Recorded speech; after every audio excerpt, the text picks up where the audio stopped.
Hello and welcome to another video from Greer's Great Aussie Adventures. I'm Ray, the blind traveller. This is Emily. She's the wife and the daughter, Isabel. And this is our little bully, Zeus. We've been travelling Australia since 2018 now, and we've decided that we want to share our adventures with you guys. So sit back, relax, grab a pen and paper, and plan that next holiday.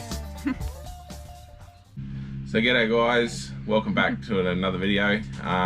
We just got a bit of a rainy, miserable day today, so we thought we'd sit down and finally do the video and explain why we have the blind traveller in our videos. So obviously I'm Ray. I've got Stargardts Disease. It's a rare eye disease that is genetic. It attacks the macula in the retina. So you'll notice in all of our videos I don't wear sunglasses or any eye protection. It's basically, they reckon it will help with the damage to the eye, but I find it hinders my vision just far too much. I want to enjoy what I've got left. So we read a thing saying that wide brim hats obviously keeps the sun off your eyes, because the damage that Stargardts does is it's almost like scarring on the back of the eye that sort of causes the vision loss. So the more we can prolong that, the better. Obviously I do stupid things. Like a few years ago I went to pick up a piece of exhaust out of the garden bed, and there was a broken off old tree bit of stick. And as I bent down, I went through my eyeball.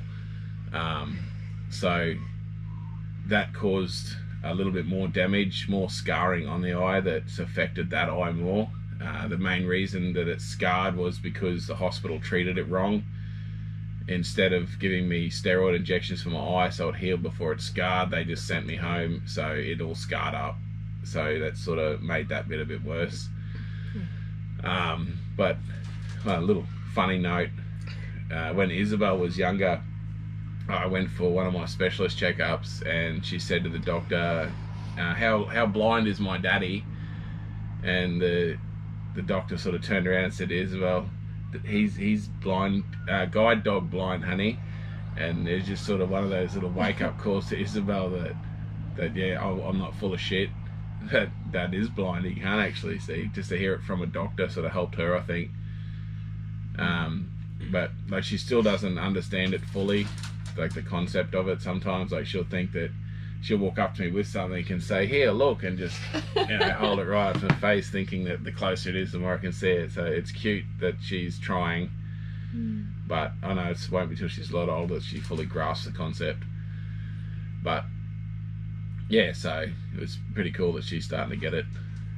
I've basically had it my whole life, so it hasn't been good, but I've learned to live with it. I learned from a young age that there's nothing I can't do. There's nothing, if I want to do it, I'll do it, I'll find a way. And my parents have understood that, and that's the reason I've had such a successful childhood through to adolescence. As a child I did race motocross, flat track, until I was diagnosed at 12.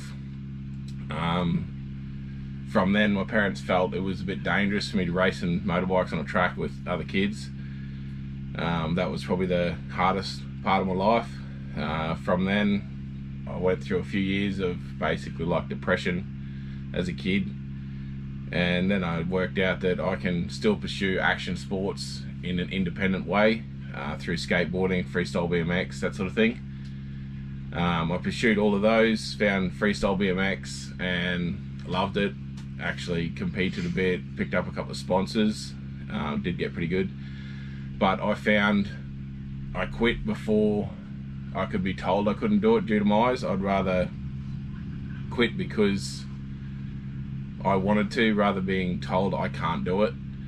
And I know in a professional career that eyesight is going to basically hinder most things.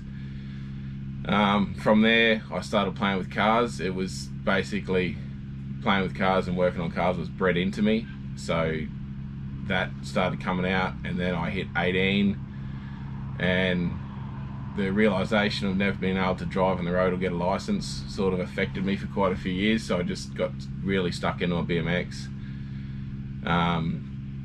Then I met my wife Emily at 21. She was 18, and she sort of helped me through a lot of it, and we got right into the cars again. Got into burnout comps. I got into drifting. She was always my co-pilot, always my co-builder. But same thing, got out of that before I could be told that I can't do it professionally. Then I got still all the whole time was into cars. I got a trade in mechanics, so I'm a mechanic by trade and do a lot of auto electrical work. In that, basically my hands are my eyes, and they're bloody good eyes. I've proven that there's a lot I can do with my hands that people can't even do if they can see it.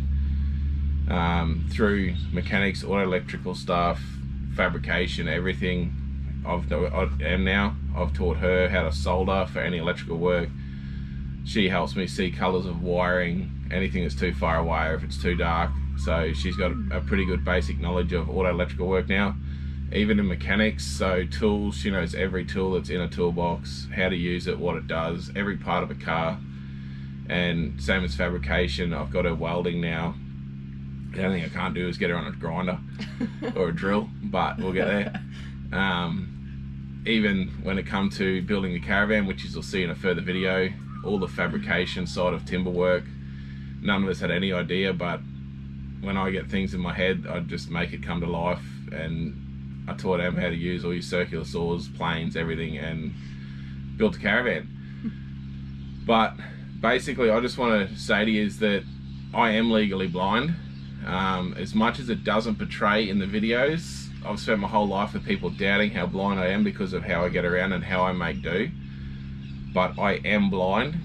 I just want to stress to people out there, if your kids are young and you think they're just being ignorant or they're not listening or they're struggling at school because they don't want to, get them tested, because in young kids, eye problems are hard to pick up because obviously they don't want to admit it either. But if it's there, don't exclude them, don't tell them they can't do things, because I owe everything in my life, everything I've achieved, to my parents not denying me of anything. They knew that, in their hearts, they knew that if I thought I could do something that it was safe, I'd be able to do it. They never said, you can't do that because you can't see. So please, if you've got a disabled child, let them be the judge of what they can do. They'll surprise you, trust me. So Em's just got a few stats here, just a bit of stuff we've tracked down off the net to do with Stargardts itself. So I'll let her just sort of go through that a bit. Yeah, right. So Stargardts disease is also known as Stargardts macular dystrophy or juvenile macular degeneration. It is classed as a rare disease and affects about 1 in 10,000 people. So it's a genetic hereditary disease. So Ray has no history of this disease whatsoever in his family. So it was just really unfortunate that both of his parents carried the Stargardts gene, and unfortunately it's resulted in Ray having Stargardts. But so some of Ray's visual examinations through the years, he sees at a 6/120, which on a visual acuity notation chart is 1 level off complete blindness. So it is really quite serious. We're going to be celebrating Rare Disease Day every February 28th because Stargardts falls into rare disease. So I don't know what else to say. But, Yeah, it's basically, I know it's not the worst disability. There's a lot worse out there, but it does affect life, and in the life that we choose, it affects it in different ways. Due to my love of cars, the biggest thing it affects is the fact I can't get a license. It's probably the hardest thing. It is degenerating, so there's a chance I will go blind, there's a chance I won't. Like, it is getting worse on not a rapid scale, but over the last 6 years, my central vision, let's say I had no central vision to this scale, now it's growing out and affecting my peripheral vision more. My depth perception is beyond measurable now. They can't actually measure it with standard eye tests anymore. So we just figured we needed to make the choice of we either work day in, day out for something that we didn't want. We had no interest in houses and being locked down. So I said, look, I don't want to do this anymore. Before I go blind, I want to see our country. I want to see what we got before I can't see it. So we go and do all these things. There is a realization when we do some stuff that I'm excited to do, and then we get there and I can't actually see it. Like a lot of museums, like I love all that sort of stuff, but a lot of it I can't see. I can't get close enough, or there's a lot of reading. But I just want to put this out there, just to explain the blind traveler side of things and just bring awareness, because it is a rare disease. Like most doctors haven't even heard of it. So just keep an eye out, because it is rare, but it is there. So if you do know someone or have a kid with it, or any other disability, like I said before, just don't limit them. Don't tell them they can't do something. Let them be the judge of that. They know better than you. You're not the one with the problem, they are. So let them tell you what they can do. I don't think we said earlier either, there is no cure. No, there's no accessories. I can't wear glasses, none of that. I do have binoculars, they help, but I still can't. Even through binoculars, I don't see what an able-bodied person sees. I watch TV, but we have a 43-inch TV in the caravan, and I sit 2 foot from it to be able to see it. So we worked out how to get around things, like phone-wise. I have the Google phone with the Google Assist, so the Google Pixel 9, I think it is. She's just picking up you talking. And now she's about to talk to me, so sorry, just going to lock that. But so it does everything for me, voice activated, all my searches, talk back, talk to text, text to talk. Does everything I need. The days of me going to the shop on my own are getting to the stage where it's too dangerous, because I used to do okay when I was younger, but due to ignorance as a child, even my hearing is diminishing. So due to never wearing earplugs in the labour industry, not taking care of my senses as I was younger, not thinking ahead, just being cocky. So traffic is now a hindrance due to my depth perception. Steps, ledges, potholes, rocks on the ground, everything is sort of now a hazard. So basically anywhere I go, M goes. When it comes to cooking, all that sort of stuff, like I can help with cooking by all means. I think I'm fine with a knife. Other people doubt that, of course. But when it comes to like cooking meat and all that, it's all in my head how to do it, and I can pull it off, but I just need like M there telling me when it's cooked, how far, like what stage it's at, so we don't serve raw meat. So basically, in my head, knowledge-wise, I've got a vast knowledge of a lot of things. I will tinker in a lot of things. I'll try anything. There's nothing I won't do, but I do need someone at my right hand to help me pull it off. And if you take the time with anyone with a disability, they'll be exactly the same. No matter what their body can do, their mind will still be able to do everything. So as long as you can help them, they'll achieve anything. Don't stand there and tell them what to do. Just do what they want you to do, and life will be fine. But so I do want to thank my mum and dad, my wife, and my daughter Isabel for being there for everything I've ever needed. Like I said, all they've ever done is help me, not hinder me, and accept the fact that I know best. I think that's about it. I just really need to get through to people with disabled children, and even adults with disabilities. Never ever say can't. Can't is not a word. Last year we met up with Kev with MND. He was travelling, and after he was diagnosed, he wanted to get to the tip of Cape York. That was his dream. The last thing that he wanted to accomplish off their lap of Australia. And I said to him, look, we were down south of Cairns, and I said, look, I know what it's like to have a disability and been told that you can't do something. I said, I will turn around and I'll get you to the tip of Cape York.